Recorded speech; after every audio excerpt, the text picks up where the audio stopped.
Hey guys, Alex here, back again, doing a double review of Chikara. I've been very, very behind on my Chikara. I'm finally catching up while I have time, and this is going to be the Canada shows, which are Green Ice and How We Play the Game.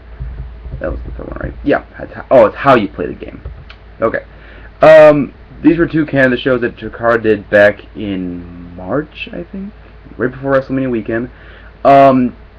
Both of them were very, very good shows. I would probably say this is probably the best double shot weekend that Chikara did up until Anniversario, which I heard was very, very good, which I'm going to get into as soon as I can. I hope to be caught up with Chikara before their next shows they do at the end of July, so that I'll be able to keep up more consistently, but I've been really just behind. So let's just get things started with the very first Chikara show, which is Green Ice. The first match was Sara Del Rey versus Kobald.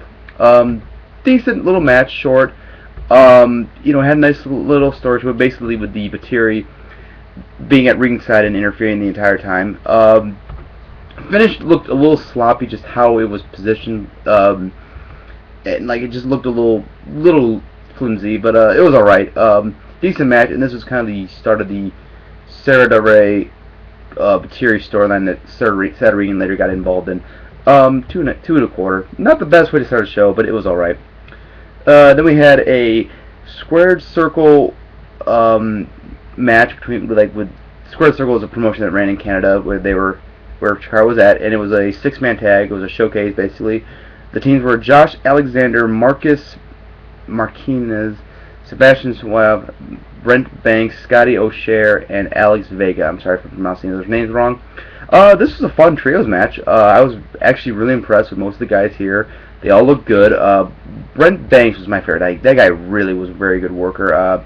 Wouldn't mind seeing him back in Chikara again. I think the guy was pretty talented. I think he was one that kind of stood out the most. Just an alright match. Nothing really special here. Got a good amount of time. Everyone looked pretty good. So I give it 2 3/4. Then we had Brodie Lee versus Fire Ant. This was leading into Brodie Lee's title match the next night.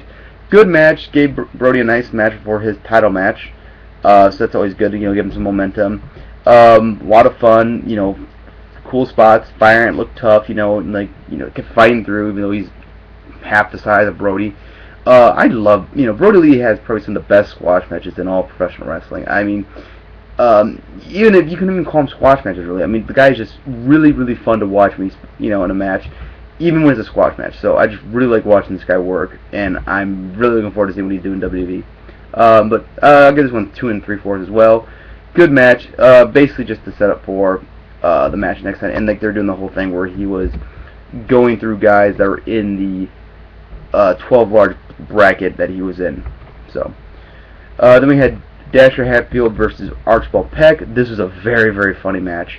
We had a lot of comedy involved there. Had some actually good wrestling, though, as it got later in the match. Nice little story with Veronica, too.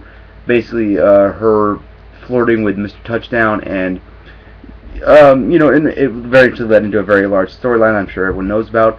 A good match, though. I probably would venture to say one of Dasher's better matches. I've seen him in singles matches, anyway. Archibald Peck, very underrated as a worker. Everyone knows he's good at comedy, but he's a very good worker too. He's really good at telling a good story in the ring. I give this 3 stars. I'm sorry if I'm being a little bit of vague on some of the matches, but I saw a lot of these shows a while ago, so I'm trying to remember them off the top of my head. Next, we had the 4-way elimination tag match between the Spectral, Envoy, UltraMantis Black, and Hallowicked, taking on the Colonies, Soldier Ant, and Green Ant, against the Batiri and against Lost Ice Creams, which before Lost Ice Creams came out, the members of the Swarm, Combat Ant and Deviant, I believe, came out and basically the Lost Ice Cream never showed up, and the Swarm took their place. Match was really good. Really good brawls throughout the whole match. Basically there was action the entire time. Where 2 teams would be in the ring, 2 mates of one would be in the ring, and once in a while there'd be guys fighting on the outside. Really good stuff going on here. A lot of good storylines mixed in here with the Colony and the Swarm storyline, the UltraMantis Black and Delirious storyline, and I don't think Tim Donst interfered in this match. Like I said, I've watched the show so fucking long ago, I don't remember a lot. But really good stuff here, and a lot of fun, and like I like that they actually mixed some storylines together here to get it involved. 3 and 3/4. Swarm. This was actually like the first Swarm match, so like I think they did pretty damn well in this match too. Then we had Tim Donst versus El Generico. This is a pretty good match, nice back and forth. Really slow pace to start out with, but it picked up a lot, and that's the way to go. Finish worked because Tim Donst used his classic shoelace around the throat to choke out Generico, and basically just a way to build more heat to him and keep him as a good heel, and really worked, and eventually it led into the Chikara Stars Rex. I'm going to be referencing the Chikara Stars Rex pay-per-view because a lot of these storylines led into that, so you'll have to forgive me if I keep doing that. 3-star match, though. I expected a little bit better from these two. Like, I expected these guys to have, like, a Chikara match of the year, but they didn't. But it was still good. Then we had Mike Quackenbush and Jigsaw versus 17 and the Shard. 17 and the Shard are the members of the Keto, and they're basically 17 is the mirror version of Quackenbush. The Shard is the mirror version of Jigsaw, in case anyone didn't know that. This was a good match. I like them working on Jigsaw's knees and copying, the Keto guys copying Mike and Jigsaw's moves. That was really cool. Pretty short match, but the ending where 17 injured Mike Quackenbush's wrist and took him out of action was really, really good and helped build this whole Keto storyline and make him look strong and dominant, and that was really cool. Then we had Eddie Kingston versus Ophidian. This is a pretty good match. I liked how Ophidian really early on took control, and like Eddie Kingston just kept egging him on, like, come on, keep going, and Ophidian like just trying to keep Eddie Kingston down, really working at him, and Eddie Kingston just really just poking at him. Like Eddie Kingston's always a really good face in distress, and that's really what he does well in a wrestling match. A lot of hard chops. Like Eddie Kingston's chest was really red, and I don't know if he was bleeding or what, but like he was really blistered up. And the next night, his chest was still really red. Finish was very sudden. It just came out of nowhere, which I didn't like, but it was still alright. And pretty short match, but I'll give it 2.5. Pretty good. A lot of people didn't like because Ophidian lost, but I didn't mind because Eddie's your grand champion. Of course he's not going to lose, and Ophidian's still moving up the roster very nicely as a heel. Then we had your main event, the Campeonatos de Parejas match between F.I.S.T, Chuck Taylor and Icarus, because Johnny was still injured at this time, taking on 3.0, Scott Parker and Shane Matthews. Really good match. The story was good with F.I.S.T cheating to get the wins, or the one pinfall, and then consistently trying to cheat throughout the rest of the match. 3.0 was, played the baby faces very well, fighting through the cheating and everything. First two falls were kind of because they were very sudden. It was like one was a roll up, and then right after that there was a second fall with a roll up, and like it's just kind of like, wait, what? Okay, which they focus a lot on the third fall. Finish was cool because like F.I.S.T basically just used everything they had. They low blow, they used the bells, they threw powder, they used everything to try to cheat to win. It didn't work, and then 3.0 managed to get the upset win and win the Campeonatos de Parejas. Definitely a big moment for you with the faces coming out and or the Technicos coming out and celebrating with 3.0. Crowd was pretty hot for it. Crowd wasn't really hot for most of the match, but they really got hot for that finish and the sudden surprise title change. And I think it worked a lot because this was a new market that Chikara was trying to get at, and what better way to get a new market than, oh hey, your first show in Canada, you have a title change. So, and then they had the whole thing with Johnny Gargano and Chuck Taylor went in right back, and then a few night shows later. I'll get into that during the show. I'm not going to talk about it here, but it was a cool moment for 3.0. I'll give the match 3 3/4. Pretty damn good match, and a nice way to end the show.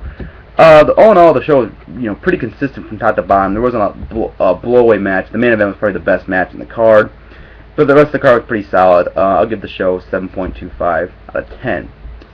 Then we had the next show, which was It's How You Play the Game. First match was Mike Bailey and Mathieu St. Jacques. I don't know the guy's name. I think they were Squared Circle guys. I'm not sure. There's some local promotion. Oh, C4. Sorry. I got it written down here. Good back and forth match. The two very young guys, and they worked pretty well together. I think they were rivals in C4. I'm not sure. A few high spots, and the finish was kind of unique, but it kind of was out of nowhere, which I don't mind too much, but it was alright. Crowd seemed to really like it. 2.5. Then we had Jigsaw versus Mr. Touchdown. I really enjoyed this match. I thought it was pretty good. Really good back and forth. You know, they had a nice little bit of comedy mixed in there to make it fun. Nice pacing. You know, Mr. Touchdown really looked good here, especially working with a veteran. They had Veronica come out for a little bit, but then that quickly, it was just her kind of like watching Mr. Touchdown, nothing really more, which I didn't mind too much. It didn't really make a big difference. Big win for Mr. Touchdown, beating Jigsaw. I thought that was really cool, and, you know, really nice way of Chikara to help put over Mr. Touchdown, and, like, I think they see big things in him, and I think a lot of fans do. 3 stars, good match. Then we had Sara versus Leah Von Dutch. This is basically just a squash match. Von Dutch was very green, so Sara had to do most of the work, if not all of it. It was alright, just a star and a half. I wasn't really entertained by it, but I don't know what the purpose of it was, but I think it was just to give someone else a chance to you know, see what they can do, and for that I thank Chikara, but it wasn't that great of a match. Then we had Dasher Hatfield versus Ophidian. Again, a few comedy spots here. There's one where I think Dasher did it to Archibald Peck last night too, like where he got him in I think it's an Indian deathlock, and then like used like his belt on the back of his pants to like keep the legs locked, and like Ophidian was basically in a submission by himself. I thought that was really funny. Nice little story where, you know, just Ophidian like really good at working over a guy's body. That's cool. I think it went a little too long. It kind of dragged a little bit at times, and that's about it. That's the only real complaint. I still give it 2 3/4. Good, pretty good match. Then we had 3-point Ole versus the trio of the Batiri. Before this, they had a nice interview or promo, I guess, with 3-point Ole, and it was really funny. Basically, them choosing who's the team captain. It was really funny. I thought that was really good. All in all, the match was good too. Fun trios match. You know, I like the fact that they started using the trios more and not just at the King of Trios. Couple comedy spots here. Good wrestling mixed in though. Nice combination of the two. Both trios worked very well together, and they had a lot of good stuff. You know, pretty solid match throughout the whole time. Really enjoyed it. I'll give it 3 stars. Then we had UltraMantis back in Hallowicked taking on 17 in the Shard. Short match, mainly just here for the storylines.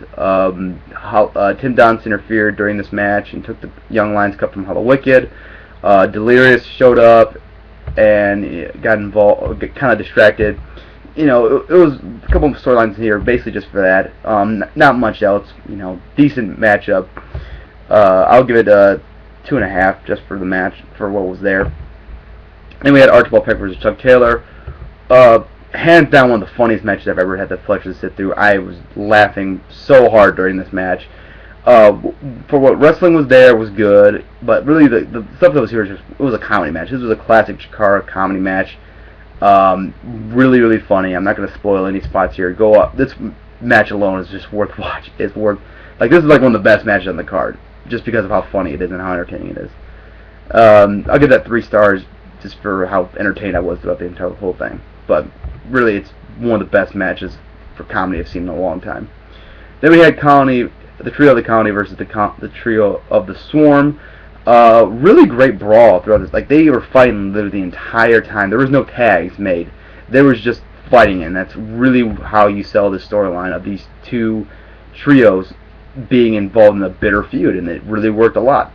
I loved how it was booked, where the Aikido wasn't so much worried about beating the Colony. They just wanted to rip their mask off. They wanted to unmask them, and I thought that worked very well.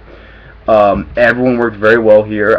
The Swarm guys have really, really risen through the ranks in their matches. I think matches from every show have been pretty consistent with them, I've heard. And the finish was really good and really worked with the storyline where Green Ant was unmasked by Deviant, I think, and just really, really make this storyline that much more personal and that much more interesting. And I really like this storyline, how it's gone so far. Then we had the main event, the Grand Championship match between Eddie Kingston and Brodie Lee. This would be Brodie Lee's last match in Chikara, as he signed a developmental deal with WWE and was leaving soon afterwards. Fans were pretty respectful. One of the best parts of the match for him was, for some reason, I don't know why, I'm sure someone in the comments will explain, Brodie Lee is like number like Gavin, so like he'd be chasing him when Gavin would be doing the announcements for the match, and like as Gavin finished the announcement for this match in the ring, Brodie kicked him, and I thought that was just funny, just, you know, for a giggle, just for me. The match itself was very, very good. Really stiff match. Both these guys are very stiff workers. Just the way they wrestle, and like a lot of chops, a lot of slaps, and a lot of kicks to the head. Just a lot of fun to watch. Very, very brutal at times. Told a great story too. I liked Eddie just kind of poking at Brodie Lee. Just come on, entertainer. Is that all you got? That all you got, entertainer? Or just doing the John Cena pose before the match, and then one time Brodie Lee actually did the five knuckle shuffle basically, and the crowd was just like, oh, crowd kind of booed at that, and I thought it was funny. Just Brodie trying to be a good heel. I like kind of Brodie cheating, trying to win, almost just trying to get that title and just trying to do whatever it takes. That was good, and the ending of the match was very nicely done. The whole match was just entertaining. Like, it was never really slow. It started out fast, it finished fast, and just great match to send Brodie off. Crowd were very respectful afterwards too, chanting "Thank you, Brodie" and everything. So, great way to send Brodie off, and I hope the best for him in WWE in the future, and I hope to see him up on the main roster very soon, because I think he's a very, very good big man worker, and could possibly be a big star in WWE. Match I give it 4 stars. This was the early Chikara match of the year for a lot of people, and I can easily see why. I easily recommend this. Both shows, actually. I'll give the second night 7.25. It's probably better just because of the strength of the last 3 matches, which were really good. And much like the night before, pretty consistent card and just a lot of fun to sit through. Pretty easy to sit through. And that's it for me. Look for another Chikara review soon. I'm trying to keep it up as best as I can. Alright, take care. Bye.